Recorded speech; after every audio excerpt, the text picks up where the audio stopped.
যে প্রশ্নটা তিনি করেছেন যে একটা হলো কি যেটা আগেই বলেছি আমি যে প্রথম হলো কি যে এই ট্রাইব্যুনাল আপনার সরকার জনগণের রায় নিয়ে যুদ্ধাপরাধের বিচার শুরু করেছেন, দেশের জনগণ সেখানে সমর্থন দিয়েছেন। বিরোধী দল পর্যন্ত বলেছে যে আমরা যুদ্ধাপরাধের বিচারের বিরুদ্ধে নয়, তবে স্বচ্ছ এবং আন্তর্জাতিক মানের হবে। আন্তর্জাতিক মানের সংজ্ঞাটা তারা শুধু খুলাসা করেন না, আন্তর্জাতিক মানের সংজ্ঞাটা কি। এই ট্রাইব্যুনালের প্রথম যে চেয়ারম্যান ছিলেন ট্রাইব্যুনাল 1-এর বিচারপতি নিজামুল হক নাসিম, তিনি স্কাইপের যে আলোচনা সেইখানে যে কিছু কথাবার্তা এসেছে সেখানেই ট্রাইব্যুনাল প্রথম সন্দেহের চোখে পড়ে যে এখানে সরকারের হাত আছে কিনা।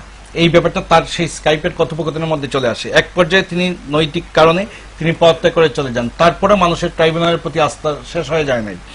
এই ট্রাইব্যুনালের সরকার গঠন করেছেন, প্রসিকিউশন সেল সরকার দিয়েছেন, তদন্ত দল সরকার দিয়েছেন। আমি তাদেরকে অভিবাদন জানাই যে এত অল্প সময়ে এত পুরনো মামলা তারা এনে যেভাবে তারা হাজির করেছেন। তারপরে দ্বিতীয় রায়টি হওয়ার পরে, কাদের মোল্লার রায়টি হওয়ার পরে এই ব্লগাররা তখন সন্দেহ করলো যে সরকারের সঙ্গে আতাত হয়ে গেছে, এরকম খবর রয়েছে।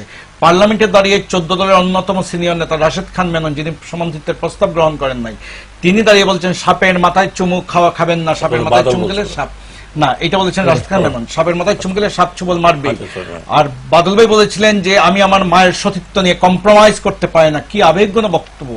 এবং এই জাতি আবেগেই মুক্তিযুদ্ধ স্বাধীনতা সব হয়েছে, এবং আমাদের 30 লাখ শহীদ, 2.5 লাখ মা বোনের ইজ্জতের বিনিময়ে যে বাংলাদেশ, সেখানে আবেগ থাকবে, আবেগমথিত জাতি আমরা। যাই হোক, এই তারুণ্য এসেছে, কিন্তু তারুণ্যের পরবর্তীতে যে মঞ্চের যারা, আপনি দেখেন যে সাইদির মামলায় জাফর ইকবাল ছিলেন সাক্ষী। এমনভাবে আপনার সাথে আরেকটা টকশোতে আমি বলেছি, তিনি মামলায় সাক্ষী দেন না, এখানে এসে ফাঁসি চেয়েছেন। তার বিশ্ববিদ্যালয় ঠিক মতো চলছে কিনা সেইটার খবর নাই। বিশ্ববিদ্যালয় ছাত্র সংসদ নির্বাচন নেয় 21 বছর। ঢাকা বিশ্ববিদ্যালয়ের বিসি, তিনি নিজেই নির্বাচিত না, তিনি এসেছেন এই মঞ্চে, এসে বক্তৃতা করেছেন। তার বিশ্ববিদ্যালয়ের ছাত্র সংসদ নির্বাচনে নাই। আজকে যদি ডাকসুও থাকতো, এই ডাকসুর কাছাকাছি এই আন্দোলন অন্তত ডাকসুর নিয়ন্ত্রণ থাকতো, যে একটা নির্বাচিত বডির হাতে থাকে। ডাকসুকে বলা হতো যে দ্বিতীয় পার্লামেন্ট। আরেকটা বিষয় যে সংসদে দাঁড়িয়ে সরকারের সব মন্ত্রী, এমনকি প্রধানমন্ত্রী বলেছেন তাদের সমস্ত দাবির সঙ্গে আমি একমত। আমিও তাদেরকে অভিবাদন জানিয়েছিলাম। কেন? আমি মনে করলাম শাহবাগের এই তারুণ্যের মাধ্যমে ভারতের আন্না হাজারের দুর্নীতির বিরুদ্ধে যে ঝাঁকি দিয়েছেন, আমার এখানে চলমান দুর্নীতি এবং অন্যায় জুলুমের বিরুদ্ধে এই তারুণ্যই কথা বলবে, জেগে উঠেছে। এখনো বলেন নাই। এর পরবর্তীতে করলাম কি, আমরা তখন আস্থা হারালাম। কখন আস্থা হারালাম? তখন দেখলাম যে নাসিরুদ্দিন ইউসুফ বাচ্চু তিনি ডিকটেট করতেছেন টেলিভিশনের লাইভ প্রোগ্রামে, আমরা দেখছি কর্মসূচি ইমরানের কানে কানে। তারপর 14 দলের সব ছাত্র নেতারা উঠে এখানে কথা বলছেন, তাদের নিয়ন্ত্রণ। এখানে আমরা দেখলাম যে আরেকজন পাবনার কমিউনিস্ট পার্টির নেতার ছেলে এক টেলিভিশনে আপনার টকশো করেন, তিনি কমিউনিস্ট পার্টির সঙ্গে জড়িত, তিনি এইখানে। তারপরে আমরা দেখলাম একটা পত্রিকা, আপনার স্বল্প প্রচারিত একটা পত্রিকা, একটা টেলিভিশন উপস্থাপক, তিনিও এইটার মঞ্চে চলে আসছেন। আসুজ্জামান নূরকে আমরা দেখি, তিনি আওয়ামী লীগের প্রচার সম্পাদক, আওয়ামী লীগের আপনার প্রচার সম্পাদক এবং সাংস্কৃতিক সম্পাদক এবং আপনার পার্লামেন্ট সদস্য আওয়ামী লীগের, তারা এখানে। মতি ভাই, যদি আজকে গণতন্ত্রের দাবিতে বা আজকে যদি দুর্নীতির বিরুদ্ধে তারুণ্য একটা শাপলা চত্বরে সমাবেশ করে, আমি সেটাকে স্যালুট করবো, অভিবাদন জানাবো। আমি যদি 3 দিন পরে দেখি সেইখানে এমাজউদ্দিন দাঁড়িয়েছেন আর শওকত মাহমুদরা দাঁড়িয়েছেন, তখন আমার বোঝা হয়ে যাবে যে এটা কার এবং কাদের।